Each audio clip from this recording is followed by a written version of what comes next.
Bienvenidos a este espacio donde vamos a dialogar todo lo que fue la patria potestad en la antigua Roma. Mi nombre es Isabela Gómez. El mío, Sharon Reyes. Y yo soy Sofía Rojas.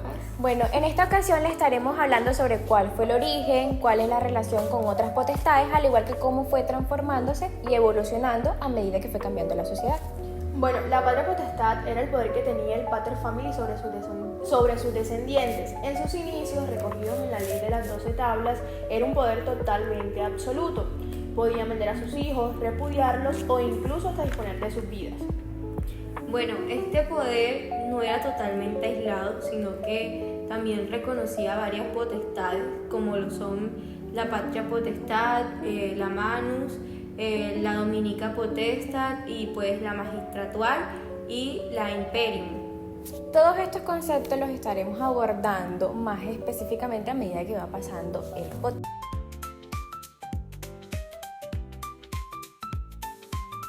Como ya sabemos, la patria potestad era el poder que había sobre el padre con los hijos, y con el tiempo esto era un principio bastante limitado, pero se fue suavizando hasta convertirse en un deber tanto de protección como de educación. La manus era el poder del esposo sobre la esposa en el matrimonio humanos. La mujer pasaba a ser jurídicamente hija de su marido y sus bienes quedaban bajo su control. Con el tiempo, esta potestad desapareció porque se generalizó el matrimonio sano y mano, en donde la mujer conservaba sus derechos. La dominica potestad era el poder que tenía el pater family sobre los esclavos, donde estos se consideraban una cosa con la que podían vender, hacer préstamos e incluso intercambiárselos, ya que estos no se consideraban personas. En el público existía algo denominado como las potestas magistratual, que era la autoridad que había por parte de los magistrados hacia los individuos, hacia los ciudadanos, que consideraban como pueblo. Este poder se consideraba legítimo, aunque era limitado con el tiempo, y estos magistrados debían de rendirle todo el tiempo cuentas al mismo pueblo, a la misma sociedad. Bueno, finalmente el imperium era la potestad suprema de carácter político y militar. Permitía convocar al pueblo, administrar justicia y dirigir el ejército. En la república estaba distribuido, pero con el imperio se centró en los emperadores. Bueno, todas estas tenían una misma lógica y pues toda la base de estas era el mando y la obediencia, ya que en esto se resolvían lo que era la vida política, la vida familiar y la vida social de todas estas patrias en la sociedad.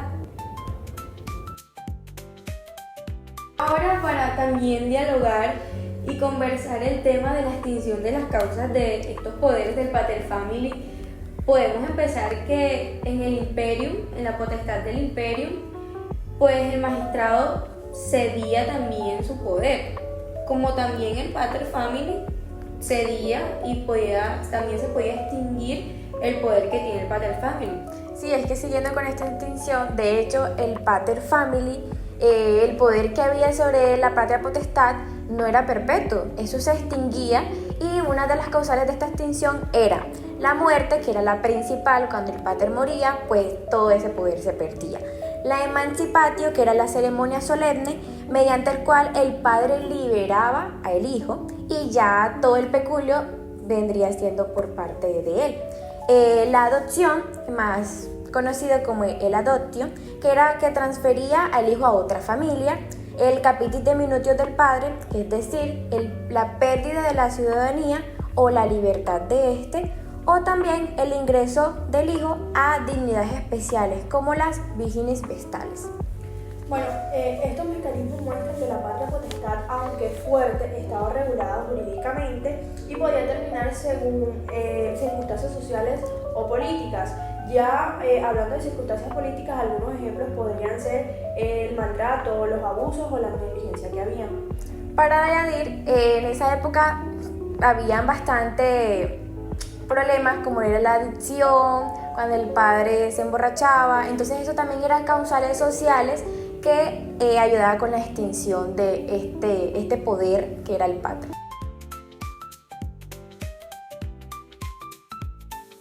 Ahora bien, centrándonos un poco con las fuentes, ¿ustedes qué fuentes conocen que nos den toda esta información sobre los antepasados de Roma, sobre toda esta historia y en específico del tema que estamos tratando en este podcast, ¿no? Diría yo que es sobre el pater familia. Por ejemplo, podemos centrarnos en lo que fue en la antigua Roma, cuando los plebeyos no tenían derechos y en busca de esos derechos, ellos se fueron hasta Grecia buscando ya unas leyes escritas y entonces se les dio eso por medio de unas tablas. Estas tablas son conocidas popularmente como las 12 tablas, que de hecho al inicio eran 10, pero como se sentían todavía insatisfechos, los patricios le dieron estas 2 tablas más. Entonces ya ahí se consolidó todo lo que era las leyes ya escritas de la antigua Roma. Bueno, también están las instituciones legales justinianas que sistematizaron en la patria potestad con sus límites. Sí, yo también conozco la que es el digesto. El digesto fueron las opiniones de todos los juristas cuando se reunieron pues a darle un alto, más que todo un límite a ese poder que tenía el pater familia, porque como todas sabemos, un poder siempre tiene que tener cierto límite. Claro, porque es que el pater family tenía un poder absoluto, hasta la religión, él podría decidir qué religión tenía que seguir todos los integrantes de su familia, entonces era algo bastante arcaico. Sí. Bueno, también gracias a fuentes históricas, por ejemplo, Catón el Viejo, que fue descrito como un padre severo, símbolo de la transición entre el poder absoluto y el deber moral. Exactamente, ya que pues todas estamos de acuerdo de que todo poder debería tener cierto límite, porque llega a ser bastante pues agresivo a lo que es una sola cabeza. No, y todas estas fuentes también nos dan paso a decir que en realidad la patria potestad no era solamente un poder, sino que estaba ligado con instituciones que con el tiempo se fue cambiando, fue evolucionando y se vio reflejado tanto en la cultura como en la mentalidad de todas las personas. Exactamente. Siguiendo con todo este tema, y si se dan cuenta cambiamos de spot, volvimos al de antes, espero que a este les guste más. Nos damos cuenta de que muchas potestades se fueron extinguiendo y la única que podemos decir que sobrevivió a todo esto fue la patria potestad, que fue evolucionando con el tiempo a medida que la mentalidad y el pueblo y la conciencia también que había sobre ese único poder del padre sobre la familia también fue como un poco arcaico, entonces ya esa idea se fue eliminando. Podemos decir como por ejemplo la Manus se extinguió por completo. ¿Tú qué sabes de eso? Sí, claro, mira, la Manus se extinguió porque, así como tú misma lo dijiste, todo fue cambiando a medida que evolucionaba el tiempo, todos cambiaron de pensamiento, pues la mujer empezó a tener más poder en sí, empezó también a administrar económicamente. Adquirir derechos. También. El peculio también. Exactamente, entonces por eso mismo se fue extinguiendo la mano, porque la mujer ya pasó de no ser nada en esa familia a empezar también a tener poder como el pater familia.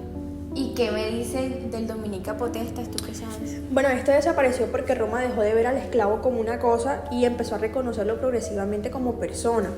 Esto debido a que, empezaron a reconocerle los derechos, lo que limitó y pues finalmente eliminó por completo todo este poder absoluto del dueño. Interesante, ¿no? Del esclavo ser parte, como considerado como una cosa dentro de la familia, ahora ya tenía derechos. Eso es muy interesante y nos damos cuenta que todas estas instituciones jurídicas van avanzando a medida que la mentalidad de las personas evoluciona, a medida que la sociedad también evoluciona. Y eso lo vemos hoy en día.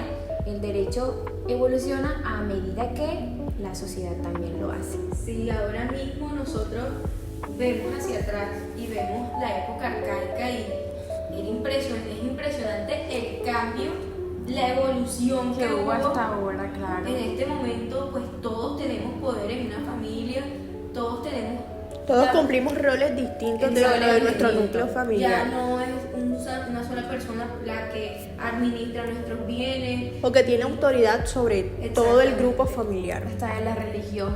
Es bastante impresionante y también pues bastante curioso ver cómo todo esto cambia también, sí.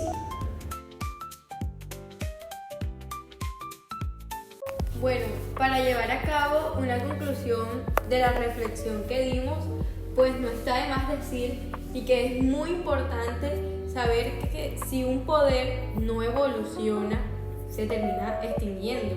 Se queda atrás. Exactamente, porque todo poder debe tener un límite, porque se llega a convertir en abuso. Pero en el fondo, más que una norma, es el reflejo de una pregunta que actualmente sigue vigente. ¿Hasta dónde debe llegar el poder de uno sobre otros? Exactamente, Bueno. para no llegar a ser abuso. Entonces tal vez no debemos de centrarnos en la verdadera enseñanza que sería sobre el aprender sobre la patria potestad, sino que esto nos reta a pensar en nuestro propio presente. ¿De verdad actualmente se ejerce un poder para dominar o lo ejercemos para cuidar?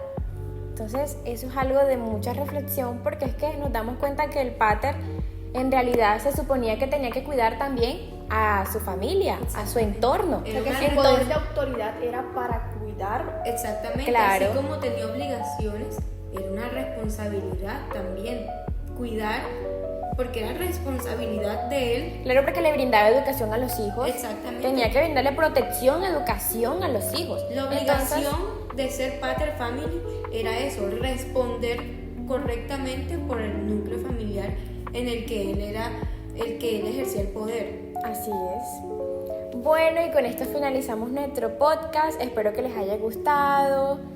Y bueno, nos vemos en otra ocasión. Chao.